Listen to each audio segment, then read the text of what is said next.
지난 주일에 우리는 바울 선교단이 1차 선교 여행 중에 겪었던 일들과 또 2년 정도 활동했던 선교를 마무리하는 내용을 함께 들었습니다. 매맞고 추방당하고 돌에 맞아 죽을 뻔하고 쓰레기장에 내던져지는 수모와 반대를 겪는 중에 이 돈도 없고 권력도 없고 그다지 건강하지도 않았던 바울과 바나바 두 사람이 로마 제국 지금의 터키 지역에 4개의 교회를 세우고 돌아온 내용을 우리가 함께 알았습니다. 그런데 그들이 이렇게 좋은 일을 멋지게 마치고 돌아왔을 때 무엇이 그들을 기다리고 있었는가? 어떤 사람들이 유대로부터 내려와서 형제들을 가르치되 너희가 모세의 법대로 할례를 받지 아니하면 능히 구원을 받지 못하리라 하니 바울 및 바나바와 그들 사이에 적지 아니한 다툼과 변론이 일어난지라.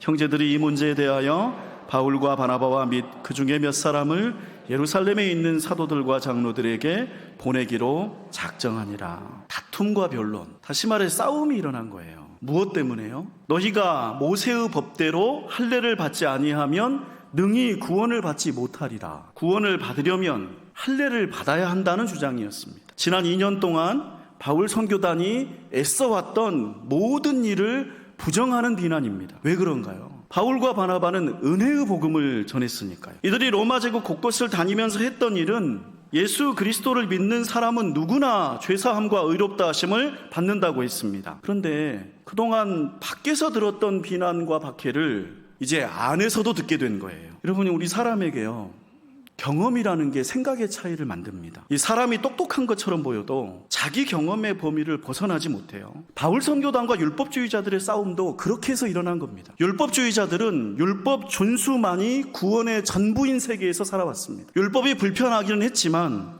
많은 유대인들은 그 율법의 자부심과 전통을 담았습니다. 그것은 옳고 그름의 문제이기 이전에 유대인들이 지금까지 살아온 세계의 전부였던 거죠. 근데 바울 선교단이 다른 세계로 건너간 거예요. 거기에서 유대인들이 지금까지 알지 못했던 새로운 구원 이야기를 하고 온 거예요. 그럼 바울과 바나바도 유대인입니다. 다만 그들은 다른 세계, 새로운 땅으로 갔고 거기에서 은혜의 복음을 말했더니 그게 통하더라는 거예요. 그게 효력이 있다는 거를 경험하고 돌아온 겁니다. 새로운 현상의 경험이었던 거죠. 다시 말해서 율법 구원과 은혜의 구원은 이론의 싸움이 아니라 경험의 차이였던 것입니다. 오래되고 익숙한 경험 안에서만 살아가는 사람들과 이전과 다른 새로운 세계를 경험한 사람들, 이것이 오늘 말씀 사도행전 15장에 등장하는 두 부류의 사람들이 일으킨 다툼입니다. 그럼 어떻게 할까요? 예수님이 이런 말씀을 하신 적이 있습니다. 새 포도주를 낡은 가죽 부대에 넣는 자가 없나니 만일 그렇게 하면 새 포도주가 부대를 터뜨려 포도주가 쏟아지고 부대도 못 쓰게 되리라. 새 포도주는 새 부대에 넣어야 할 것이니라. 묵은 포도주를 마시고 새 것을 원하는 자가 없나니 이는 묵은 것이 좋다 함이니라. 이 말씀을 하실 때 예수님은 유대인들이 이전에 가지 않던 세계로 가셨습니다. 이 말씀을 하실 때 예수님은 세리가 주관하는 파티에 함께 계셨어요.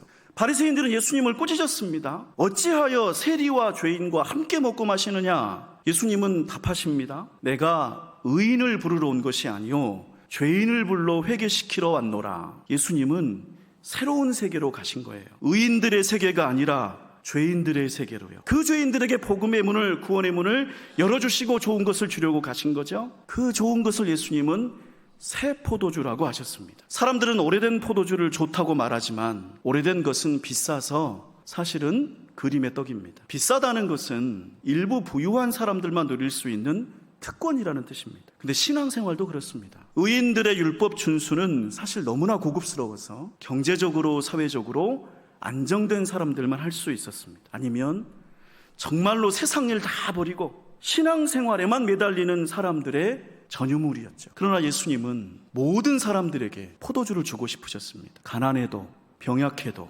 넘어져 있어도 그들에게도 기쁨을 주고 싶으셨습니다. 차지할 수 없는 먼 곳을 바라보면서 입가에 침만 질질 흘리며 또 노력을 되뇌이며 평생 지나가 버리는 인생보다는 누구나 지금 포도주를 마시고 즐겁고 유쾌하게 살기를 바라셨습니다. 이것이 새 포도주 곧 은혜의 복음입니다. 그러나 바울의 반대자들은 고집스러웠죠. 바울과 바나바는 안디옥에서 이 다툼을 해결할 수가 없어서 그들이 했던 새로운 경험을 예루살렘 교회로 가져갑니다. 5절을 보면 거기에서도 일부 바리새파 사람들은 거칠게 항의합니다. 이방인이라 할지라도 구원을 받으려면 유대인처럼 할례를 받고 모세율법을 지키는 것이 마땅하다고요. 역시나 이에 대해서 많은 논쟁이 벌어졌습니다. 그러나 이 은혜의 복음, 하나님이 원하시는 거였죠. 하나님은 이 일을 이미 준비해 두셨습니다. 많은 변론이 있은 후에 베드로가 일어나 말하되 형제들아 너희도 알거니와 하나님이 이방인들로 내 입에서 복음의 말씀을 들어 믿게 하시려고 오래전부터 너희 가운데서 나를 택하시고, 오래전부터 나를 택하시고라는 구절은 10년 전에 있었던 사건을 가리킵니다. 사도행전 10장에서 베드로가 고넬료를 만난 사건입니다. 그때 고넬료는 로마인이었죠. 하나님을 믿기는 하지만 율법을 지키지도 않았고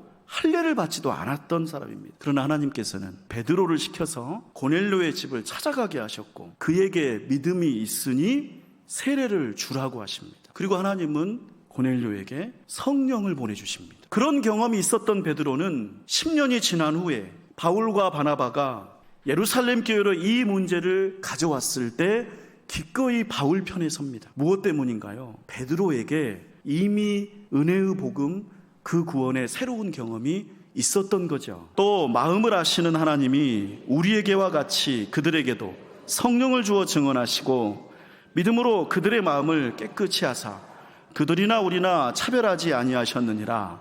그런데 지금 너희가 어찌하여 하나님을 시험하여 우리 조상과 우리도 능히 매지 못하던 멍에를 제자들의 목에 두려느냐. 그러나 우리는 그들이 우리와 동일하게 주 예수의 은혜로 구원받는 줄을 믿노라 하니라. 그들이 우리와 동일하게 주 예수의 은혜로 구원받는 줄을 믿노라. 베드로는 고넬료에게 임하는 하나님의 은혜를 보면서 깨달았던 것입니다. 우리 유대인의 구원도 은혜였구나. 아마도 베드로는 이런 이야기들을 그 자리에서 논쟁하던 사람들에게 들려주었을 것입니다. 그래서 마침내 예루살렘 교회는 공식적인 결정을 내립니다. 우리 28절과 29절 함께 읽습니다. 성령과 우리는 이 요긴한 것들 외에는 아무 짐도 너희에게 지우지 아니하는 것이 옳은 줄 알았노니 우상의 제물과 피와 목매어 죽인 것과 음행을 멀리할지니라. 이에 스스로 삼가면 잘되리라 평안함을 원하노라 하였더라. 예루살렘 교회는 유대인 아닌 사람들이 우상을 숭배하지만 않는다면 더 이상 율법을 지키지 않더라도 누구나 예수님을 믿어서 은혜의 구원을 받는다고 결정한 것입니다. 존경하는 성도 여러분, 오늘 우리는 말씀을 통해 두 부류의 다른 경험을 한 사람들을 보았습니다. 과거에 오래된 경험에 머물러 있는 사람들과 새로운 경험을 한 사람들입니다. 오래된 경험은 율법을 잘 지켜야 구원받을 수 있다는 경험입니다. 그런데 사실은 아니었죠. 하나님은 그들에게 율법을 지켜야 구원받을 수 있다고 하시지 않으셨습니다. 하나님은 아브라함부터 예수님에 이르기까지 언제나 은혜로 구원을 베풀어 오셨습니다. 그런데 이제 새로운 경험을 한 사람들이 나타나기 시작한 거죠. 10여 년 전에 베드로가 그랬고 이제 바울과 바나바가 새로운 경험을 하고 돌아왔습니다. 예수님을 믿기만 하면 죄사함을 받고 의롭게 되는 사람들을 만나는 경험을 한 것이죠. 주님을 믿는다고 해서 내가 무엇을 해야 할 필요는 없습니다. 사도행전이 그것들을 보여주죠. 베드로,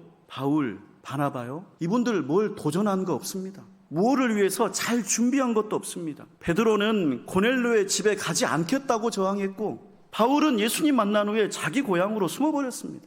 선교가 어떻게 시작됐습니까? 바울과 바나바가 자청한 게 아닙니다. 어느 날 하나님이 성령을 보내서 그들에게 선교를 하라고 시키셨습니다. 오히려 그들은 가만히 있었고 약했고 가진 게 없었습니다. 그러나 그들이 복음 안에 있을 때 그들 안에 살아계신 예수님이 그들도 모르게 이끌어 가신 거죠. 예수님을 통해 그들은 새로운 길로 나아가서 새롭고 좋은 경험을 한 것입니다. 그들이 한 것이라고는 주님을 온전히 의지하고 신뢰한 것뿐이에요. 은혜의 복음이라는 게 뭘 가리키는 거냐? 복음에 기대는 겁니다.